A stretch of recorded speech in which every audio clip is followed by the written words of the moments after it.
Estudamos agora há pouco a ação da força magnética sobre cargas pontuais. Conhecendo esse mecanismo, podemos compreender a ação da força magnética sobre um movimento ordenado de um conjunto de cargas. A gente sabe que esse movimento ordenado de um grupo de cargas é a corrente elétrica. Então, nosso objetivo é o seguinte: dado este fio aqui, transportando uma corrente elétrica I, sob a ação de um campo magnético, que para simplificar, como sempre, vou supô-lo uniforme, eu quero saber qual que seria, então, a força resultante, a força magnética sobre ele. Para isso, vamos considerar apenas um pedacinho desse fio, um pedaço infinitesimal. Este pedaço infinitesimal, né, dá para ver aqui, ó, a sua área da seção transversal é A. Ele tem um comprimento de tamanho dl e carrega uma carga dq. Fazendo aqui um raio-x para ver o que acontece com um portador de carga dentro desse fio, nós vemos que este portador de carga, né, aqui na verdade nós temos vários, tá, espalhados dentro desse fio, todos eles caminhando numa certa direção ordenada pelo campo elétrico que está justamente ordenando este movimento. E todos têm uma velocidade que nós calculamos num vídeo sobre corrente elétrica, que é a velocidade de arrasto. É uma velocidade bem pequena, na qual descobrimos que os portadores de carga no modelo cinético para condução acabam obtendo uma velocidade muito pequena devido aos obstáculos impostos aí pelos átomos que compõem a rede cristalina do fio condutor. Embora o comprimento dl seja um número, eu posso associá-lo a um vetor, que vai nos ajudar mais tarde. Eu vou dizer que ele é um vetor orientado na direção da velocidade, de modo que eu posso dizer que este vetor dl, eu posso escrevê-lo como sendo um módulo dele, que é dl, apontado na direção da velocidade VA. E aí eu vou definir um vetor unitário da velocidade de arrasto, né? Onde eu posso colocar aqui, ó, que este vetor unitário que eu estou definindo, ele não é nada mais do que o vetor velocidade de arrasto dividido pelo seu módulo. Como a gente sabe, essa é a definição do que é um vetor unitário. Utilizando, então, a expressão da força magnética para um portador de carga, eu posso aplicá-la agora a esse elemento infinitesimal. Vai ficar o seguinte, ó. Eu vou dizer que a força sobre esse pequeno pedaço vai ser um dF. Vou chamar aqui de dFm. Igual a dq, que é a carga que ele está transportando, VA, que é a velocidade de arrasto, vetor do campo magnético B. Eu posso escrever essa quantidade infinitesimal de cargas em termos de uma quantidade discreta, em termos do número de elétrons. E a gente sabe o seguinte, ó. dq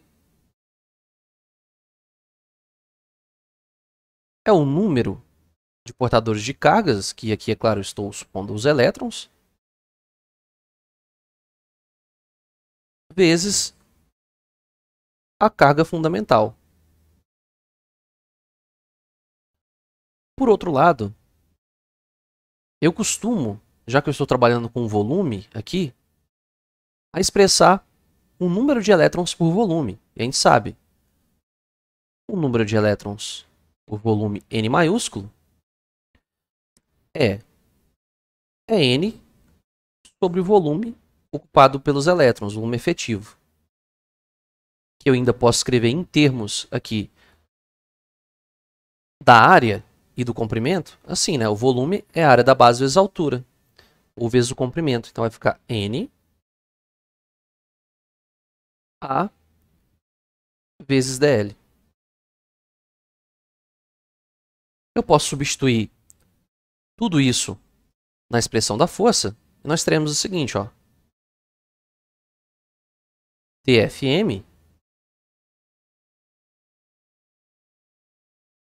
será A vezes dl, que multiplica Nq vezes a velocidade de arrasto, que a gente só está repetindo aqui, vetor B. Se você tiver com os olhos atentos, você vai notar que este produto, esse termo aqui, é justamente a minha densidade de corrente. Então eu sei que J, que é a nossa densidade de corrente, é justamente Nq vezes a velocidade de arraste. Eu ainda posso utilizar a definição primária da densidade de corrente. A gente sabe que se a corrente passa por um fio de área de seção transversal A, esse J é simplesmente a corrente sobre a área. É claro, aqui eu tenho um vetor, né? E isso aqui somente é o módulo de J. Como J tem a direção da velocidade, eu escrevo assim como dl, ó. Multiplico por um vetor unitário, esse versor, que eu defini ele em cima. Assim, reescrevendo a nossa expressão, teremos que D Fm vai ficar A dl I sobre A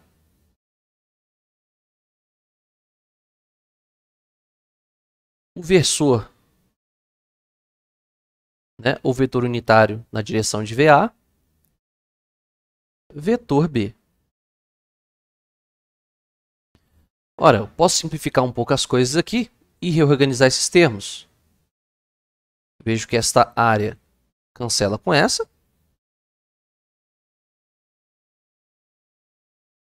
E aí eu organizo, fica dessa forma, ó. TFM é igual a I dl na direção do vetor unitário VA, produto vetorial com B. Agora veja bem, este termo que nós definimos aqui, ó, o módulo do comprimento vezes o vetor unitário na direção do vetor de arrasto, olha aqui, ó, é justamente este aqui, é o dl vetor. Então eu percebo que isso aqui vai ficar dFm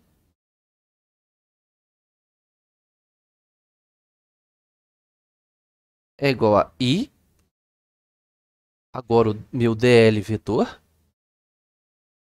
produto vetorial com B.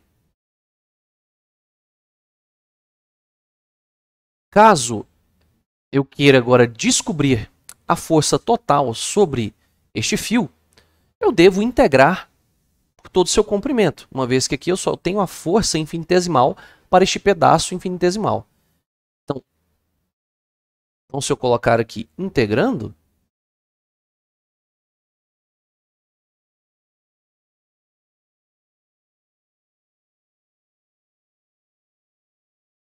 eu terei que a força magnética total sobre este fio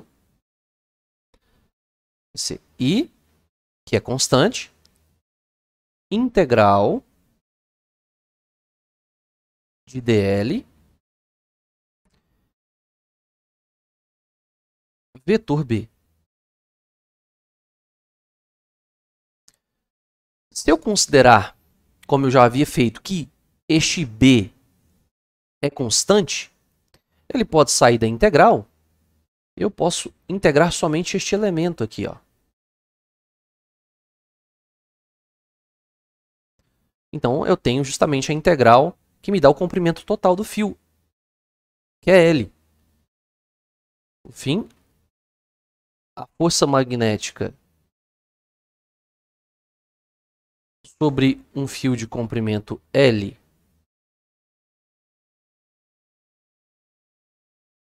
sob a ação de um campo magnético constante é esta aqui.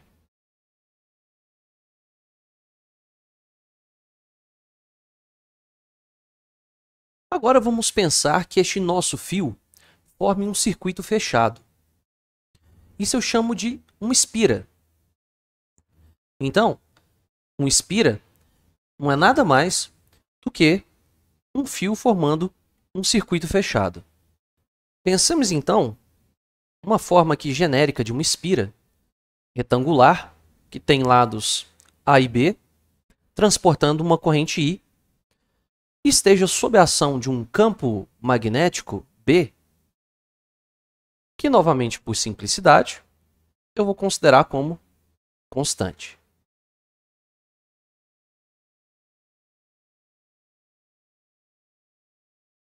Mas essa expressão a gente encontrou para usar somente em um fio. Ora, como é que eu faço para utilizar nesse circuito fechado? Basta eu pensar que ele é composto por 4 pedacinhos de fio, né? 2 com comprimento A e 2 com comprimento B. Assim, eu somo a força sobre cada um e obtenho o meu resultado final. Para fazer isso, então eu vou dar um número, um nome para cada fio. Vou chamar este de fio número 1, este aqui de fio número 2, esse de 3, e por fim, este será meu fio número 4.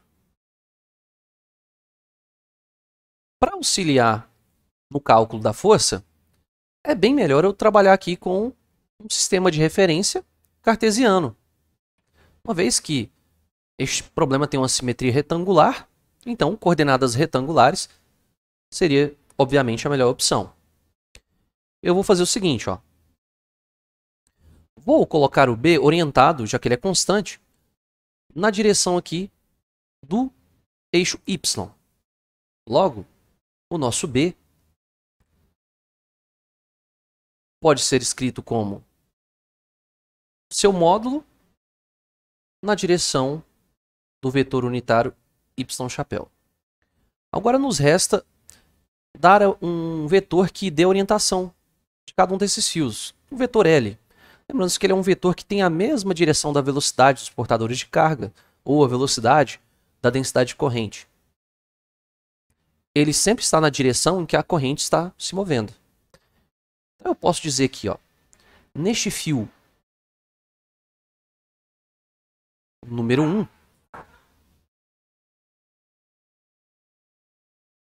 este meu vetor L, eu vou chamar aqui de L1. Representado aqui por este lado deste retângulo.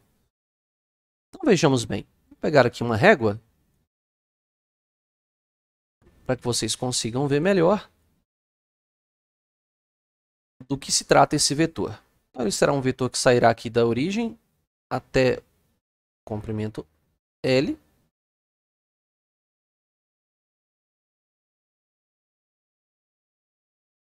Está aqui.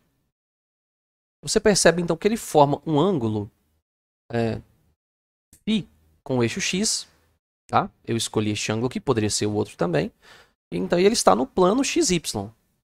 Logo, Em termos das componentes cartesianas, ele vai ficar L1 vale o seu módulo, que é A,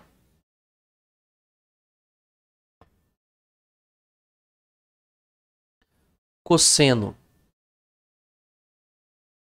de φ na direção x e sua outra componente na direção y, mais a seno de φ na direção y. Fazendo agora para o meu vetor 2, ele agora está orientado para cá. Então, vou pegar a régua aqui, para que vocês possam ver. Então, ele é um vetor que está aqui na vertical, paralelo ao eixo Z.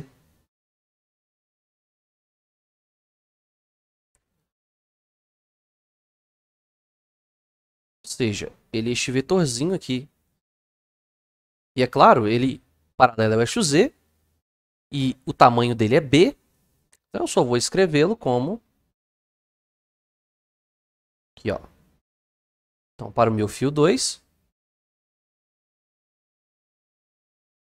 L2 será B na direção do vetor unitário Z chapéu.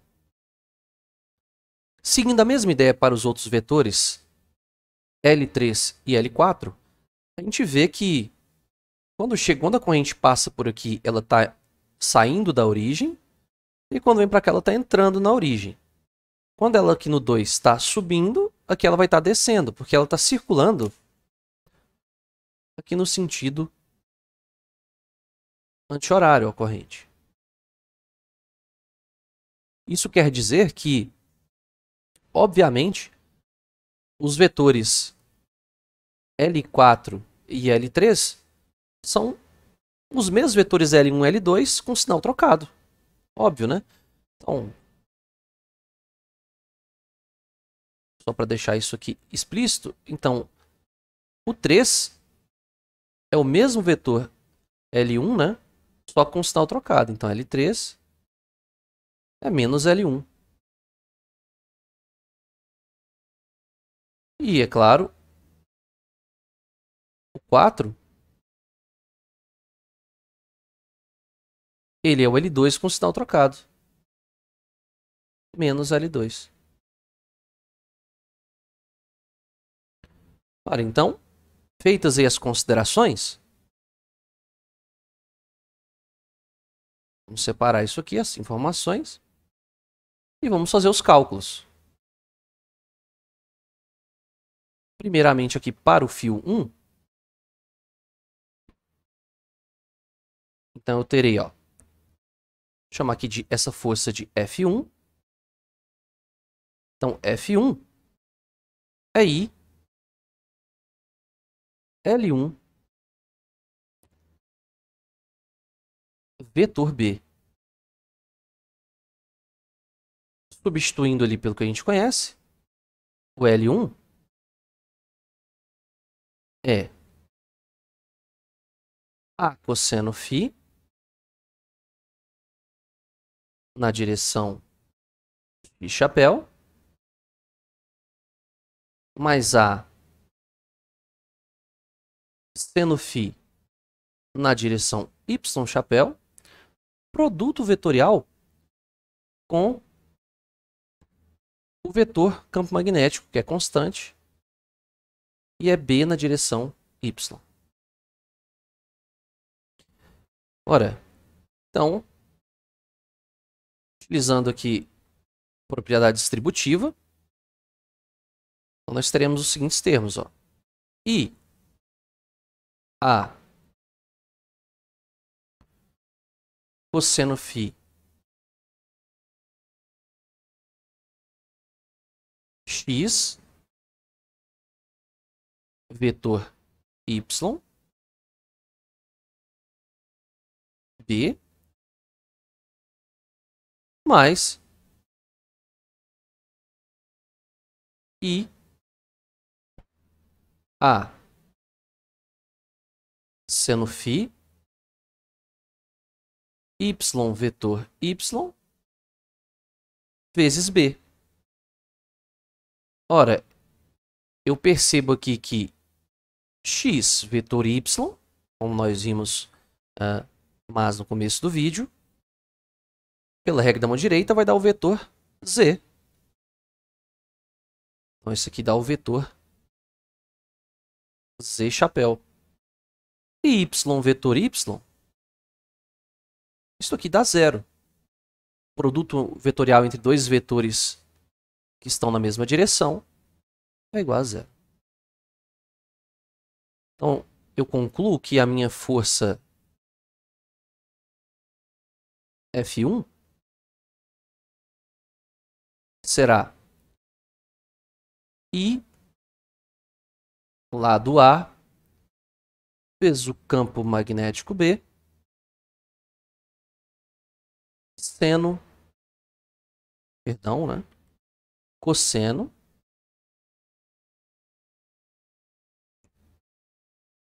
de φ apontando na direção Z.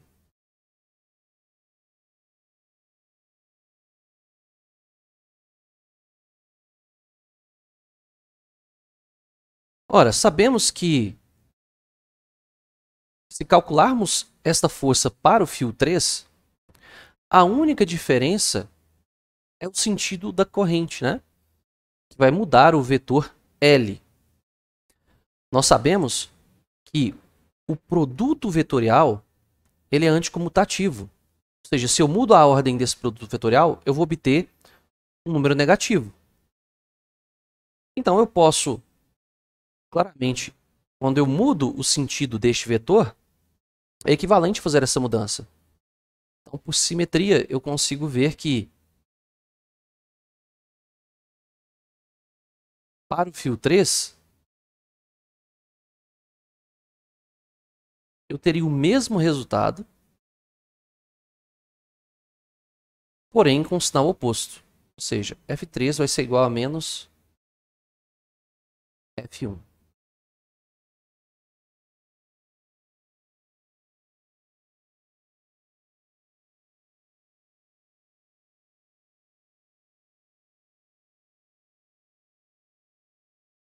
Agora eu posso calcular para o meu fio número 2.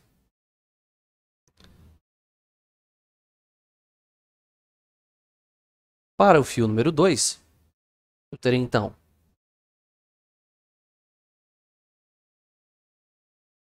F2 será a corrente vezes o comprimento do fio 2, vetor B. Substituindo as expressões de L2 e B em termos das componentes, vou ter que I vezes o L2 que tem módulo B na direção de Z, vetor B. Já vou colocar aqui na direção Y, né?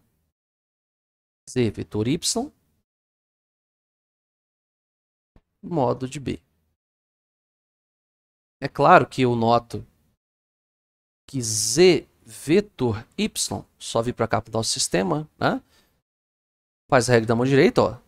Z vetor Y vai dar um vetor apontado na direção de menos x. Então,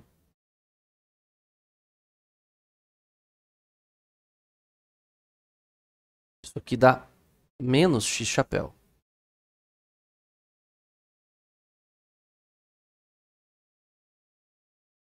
No fim, vou mudar de cor aqui.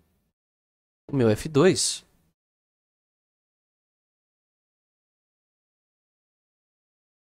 vai ficar I lado B vezes o campo magnético Bzão,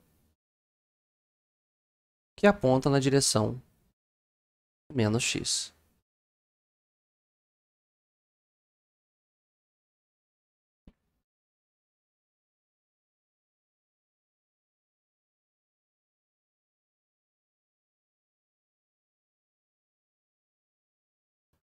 Pelo mesmo motivo que consideramos aqui em cima, no caso do 1 e 3, nós vemos que 2 e 4, né, os vetores mais especificamente L2 e L4, são mesmo módulo, mesma direção, sentidos opostos. Então, o que se espera é que a força sobre a porção 4 do fio seja a mesma força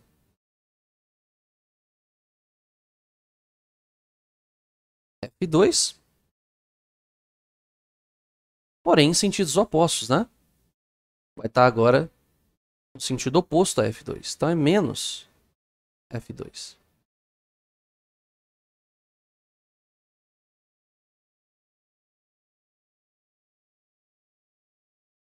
Caso você não esteja seguro desses dois resultados que eu generalizei, né, por comparação, você pode pegar e fazer você mesmo. Enfim, né, eu noto que na direção Z, eu tenho F1. E contrário a Z, eu tenho F3. Ou seja, F1 a apontar para cima, F3 a apontar para baixo. Então eu tenho uma coisa desse tipo aqui, ó.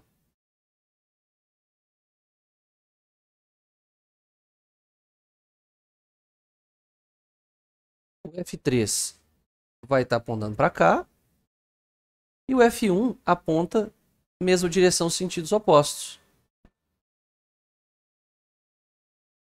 Da mesma forma, acontece com 2 e 4. F2 aponta na direção menos x. Então o fio 2 vai estar aqui, ó, paralelo ao eixo x, só que apontando no sentido oposto positivo. O F2 está para cá e claramente o F4 paralelo a x na direção positiva, no sentido positivo. O que eu concluo? Que a soma das forças sobre a espira é zero. Ou seja, a força magnética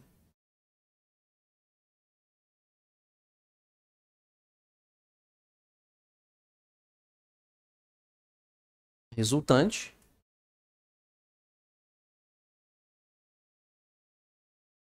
é nula. Percebamos que eu poderia já supor isso pelo resultado da integral que nós fizemos na página passada. Olha aqui, ó. Eu sei que a força magnética sobre um fio é dada exatamente por essa expressão. Ora, mas se eu tenho agora um circuito fechado,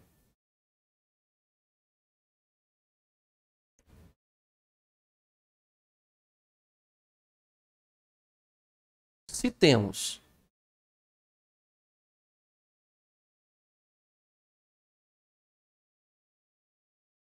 uma espira, esta integral em dl passa a ser uma integral fechada. Integral num caminho fechado. Certo? Justamente, ó. Vou integrar num caminho fechado na espira. Então, o que acontece? Neste caso, a minha força magnética poderia ser escrita assim, ó. E a integral no caminho fechado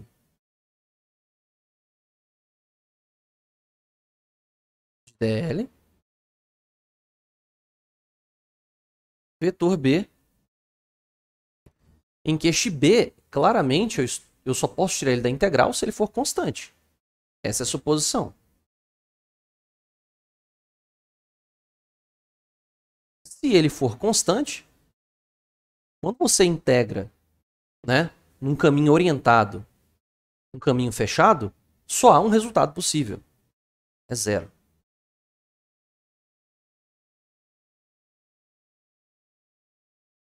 Desta forma, eu concluo que a minha força magnética, de fato, com essa argumentação, é nula.